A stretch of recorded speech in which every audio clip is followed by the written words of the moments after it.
Ici, à Khan Younes, dans le sud de la bande de Gaza, l'hôpital de campagne Abou Youssef Najjar tente désespérément de faire face à un afflux massif de blessés.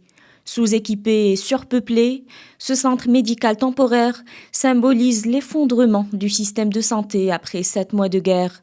Les médecins travaillent sans relâche, mais les ressources manquent et les vies ne cessent de s'échapper.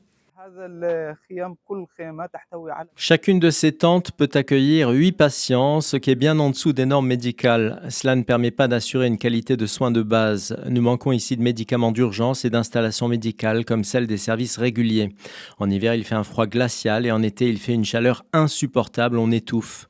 Les mouches, les insectes ainsi que le manque d'oxygène menacent la vie des patients. Nous ne pouvons utiliser que les méthodes les plus primitives pour traiter les patients. Cet hôpital, monté en urgence par des ONG, est destiné initialement à fournir temporairement des soins médicaux aux déplacés. En revanche, en raison de la destruction des grands hôpitaux tels que Shifa ou Nasr, ce centre hospitalier doit absorber des milliers de cas.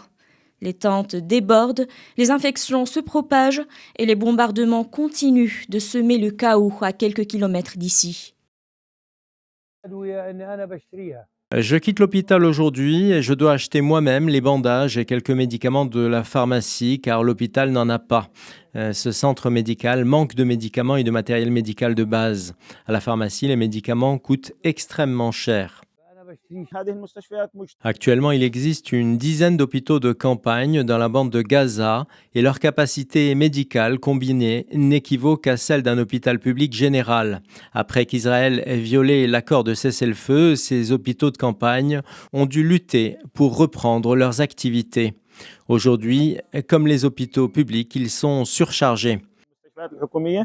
Les chiffres sont alarmants. Selon l'OMS, 26 des 36 hôpitaux de Gaza sont hors service. Ici, à l'hôpital Abou Youssef Najjar, chaque minute est une course contre la mort. Le taux de mortalité des blessés graves a quadruplé en 2 mois, faute de moyens.